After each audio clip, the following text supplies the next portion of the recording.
স্বাগত চট্টগ্রাম প্রতিদিনে, সঙ্গে আছি আমি শাহরিয়ার অঙ্কুর। ইনকিলাব মঞ্চের আহ্বায়ক শরীফ ওসমান বিন হাদির খুনিদের বিচারের দাবিতে চট্টগ্রামে মশাল মিছিল বের করেছে ছাত্র জনতা। সেখান থেকে যুক্ত হচ্ছেন সহকর্মী নয়ন বড়ুয়া জয়।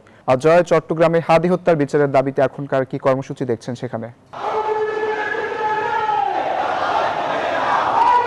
দেখতে পাচ্ছেন, একটু দেখানোর চেষ্টা করছি চট্টগ্রামে জিইসি দেখে কিন্তু আসলে আমরা 2 নম্বর গেট হয়ে কিন্তু আসলে চট্টগ্রামের যে মশাল মিছিলটি দেখতে পাচ্ছেন, হাদি হত্যার বিচারের দাবিতে এই মশাল মিছিলটি চট্টগ্রামের বিভিন্ন সড়ক প্রদক্ষিণ শুরু করেছে। যেহেতু বৈষম্য বিরোধী ছাত্র আন্দোলন সহ এখানে ছাত্র জনতা এই মশাল মিছিলে কিন্তু যোগ দিয়েছেন। তো সন্ধ্যা হতে না হতে এই মশাল মিছিলটি তারা বের করেছেন। তারা বলছেন যে ওসমান হাদিকে যারা হত্যা করেছে তাদের দ্রুত হত্যাকারীদের বিচারের দাবি কিন্তু তারা জানাচ্ছেন। তারা বলছেন এখনো পর্যন্ত ওসমান হাদির হত্যাকারীদের বিচার কিন্তু এখনো হয়নি, হত্যাকারীদের এখনো পর্যন্ত গ্রেপ্তার করতে পারেনি। তারা বলছেন দ্রুত তাদের গ্রেপ্তার না হওয়া পর্যন্ত তাদের যে কর্মসূচি সেই কর্মসূচি তারা অব্যাহত রাখবে বলে আমাদেরকে জানিয়েছেন। তারা এখানে এই 2 নম্বর গেট থেকে কিন্তু তারা এই মিছিলটি কিন্তু আমরা দেখতে পাচ্ছি যে মশাল মিছিলটি চট্টগ্রামের বিভিন্ন সড়ক প্রদক্ষিণ করে এই 2 নম্বর গেটে এসে, যেহেতু 2 নম্বর গেট থেকে শুরু করা হয়েছিল এই মিছিলটি, এখানে এসে সংক্ষিপ্ত সমাবেশের মধ্য দিয়ে তারা এই মিছিলটি তারা শেষ করবে বলে আমাদেরকে জানিয়েছেন। এই ছিল আমার এখানকার সর্বশেষ। পরবর্তী তার তথ্য থাকলে আমরা জানানোর চেষ্টা করব। জয়, আপনাকে ধন্যবাদ। বাংলাদেশের কোটি মানুষের চোখের জলে বিদায় নিলেন ইনকিলাব মঞ্চের মুখপাত্র শরীফ ওসমান হাদি। শনিবার বিকালে তার দাফন সম্পূর্ণ হয়েছে। বেলা 3টার পর ওসমান হাদির মরদেহ ঢাকা বিশ্ববিদ্যালয়ের কেন্দ্রীয় মসজিদ প্রাঙ্গণে নেওয়া হয়। সেখান থেকে নেওয়া হয় জাতীয় কবি কাজী নজরুল ইসলামের সমাধিস্থলে। কবির পাশেই চিরনিদ্রায় শায়িত করা হয় জুলাই বিপ্লবী হাদিকে। সমাধিস্থলে ঢল নামে সর্বস্তরের মানুষের। ওসমান হাদির প্রতি সংহতি জানিয়ে পুরো এলাকা লোকে লোকারণ্য হয়ে ওঠে।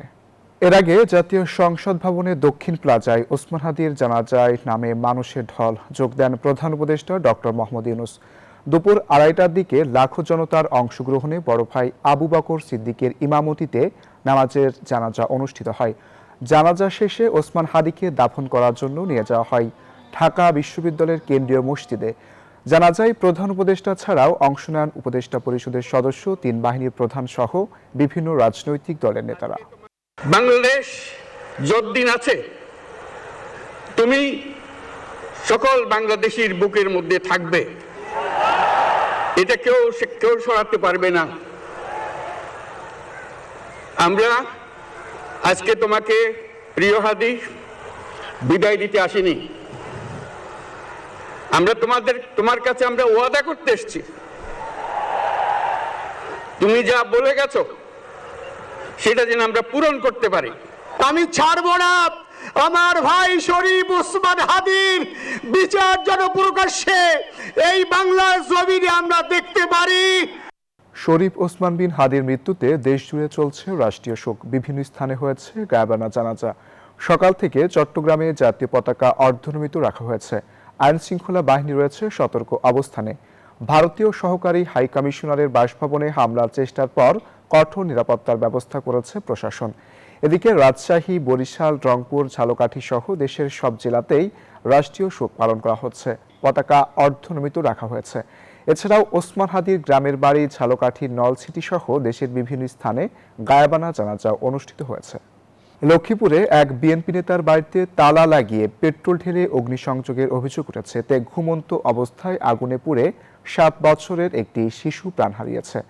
দগ্ধ হয়ে মারা গেছেন বেল্লাল হোসেন ও তার আরও 2 শিশুকন্যা। শুক্রবার ভবানীগঞ্জের চর মনসা এলাকার এ ঘটনা ঘটে। স্থানীয়রা দগ্ধ 3 জনকে হাসপাতালে নিয়ে যান। সেখান থেকে তাদের ঢাকার বার্ন ইনস্টিটিউটে আনা হয়। আর এই ছিল নিউজ 24 চট্টগ্রাম প্রতিদিনে। এতক্ষণ সাথে থাকার জন্য ধন্যবাদ।